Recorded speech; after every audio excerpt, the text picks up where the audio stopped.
বাজার এনেছে দেখো।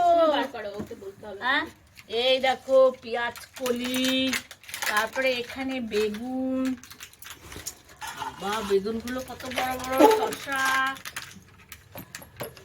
গাজর, অনেকগুলো গাজর, আলু, আলু থাক ব্যাগের মধ্যে, পরে ঝুড়িতে ঢালবো। গাজরগুলো বার করে দিই, আলু থাক, এটার মধ্যে শুধু আলু থাকলো। আর এটার মধ্যে কি আছে বাবারে, শীতকালের বাজার, মূলো,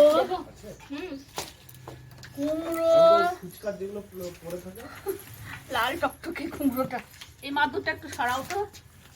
এটা কি? এটা বিন, বিট, বিট, এই দেখো তোমার জন্য এনেছে, দেখো বিট। আর এখানে আছে টমেটো, এখানে আছে তোমার জন্য এত ব্যাগে বসি ঢেলেই দিই। জিজুর আর তোর নেই, আমি খাবো না। ধনে পাতা, পালং শাক, ফুলকপি, এই একটা পালং শাক, দুটো পালং শাক, কত করে? এগুলো হচ্ছে বিনস, আদা, পেঁয়াজ, রসুন, এগুলো পরে আমি গুছাচ্ছি।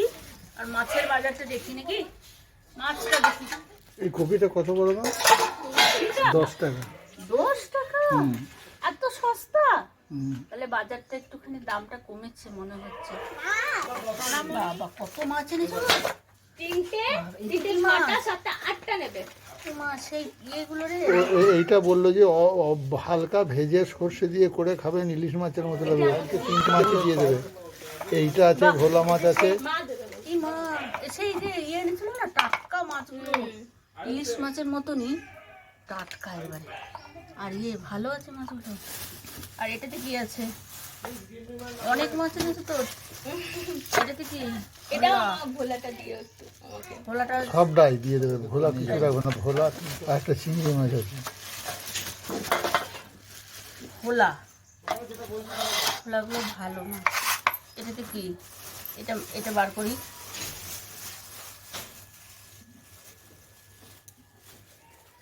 আমার ভাত হচ্ছে।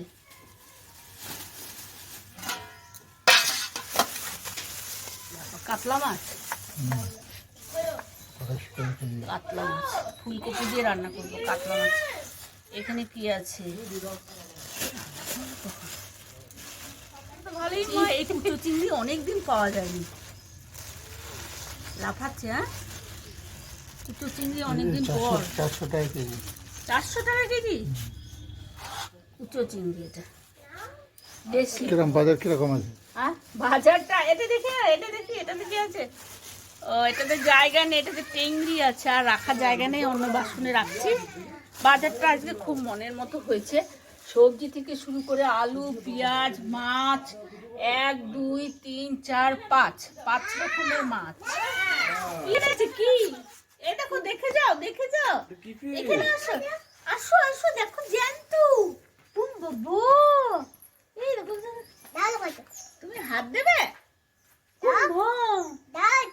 দেবো, গন্ধ হয়ে যাবে হাতে, গন্ধ হয়ে যাবে। হ্যাঁ, হাতে গন্ধ হয়ে যাবে, হাতে দাও। না, হাতে দেবো না, কালি দেবে। কি করছো? এই যে মাছ কাটছি। মাছ এখনো কাটা শেষ হয়নি। কাতলা মাছটা কেটে ধুয়ে রেখে এসেছি। আর এই যে এই মাছগুলো, চিংড়ি মাছ তো অনেক টাইম লাগে। ছোট চিংড়ি নাকি লোকাল? এই মাছগুলো কাটা হয়ে গেছে, এগুলো ধুবো। এগুলো সেই কি বলে, খয়রা ইলিশ না কি বলে, ভালো। এগুলো ভোলাগুলো কাটা হয়ে গেছে। ভোলাটা সবাই চেনে। ওইটা এখনো ধুতে বাকি আছে। এখনো এইগুলো আমি চিংড়ি মাছগুলো কাটতে, এতে তোমার অনেক টাইম লাগবে। হ্যাঁ, অনেক টাইম লাগবে। কি করবো আর, 11টা তো বেজেই গেল। হ্যাঁ, ওই বড় গুলো একটু, যেগুলো বড় আছে সেগুলো একটু মাথাটা ছাড়িয়ে দিচ্ছি। বাকি এমনি ছোটগুলো ধুয়ে রেখে দেবো শুধু গোটা। ঠিক আছে। আর মাথা ছাড়ালে, লেজ ছাড়ালে না দেখতেও ভালো লাগে, আর রান্না করার তরকারিটাও সভ্য লাগে। আর লেজ মাথা থাকলে দাঁতে, মানে গিলতে গেলে গলায় লাগে, দাঁতে লাগে, জিভে লাগে, যদি মাথা না ছাড়ানো হয়। ওই জন্য আমি যেগুলো একটু একটু বড় সেগুলো আমি মাথা আর লেজটা ছাড়িয়ে দিই, আর যেগুলো একদম কুচো ছোট সেগুলোকে গোটা রাখি, কিছু তরকারির মধ্যে দিয়ে রান্না করে খাওয়া যায়।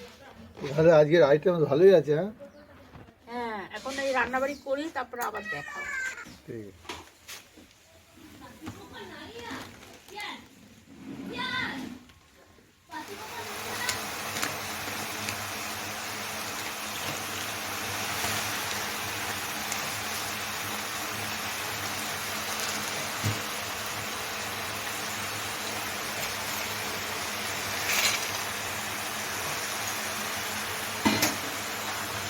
একটা পালক শাক রান্না করছি বই দিয়ে,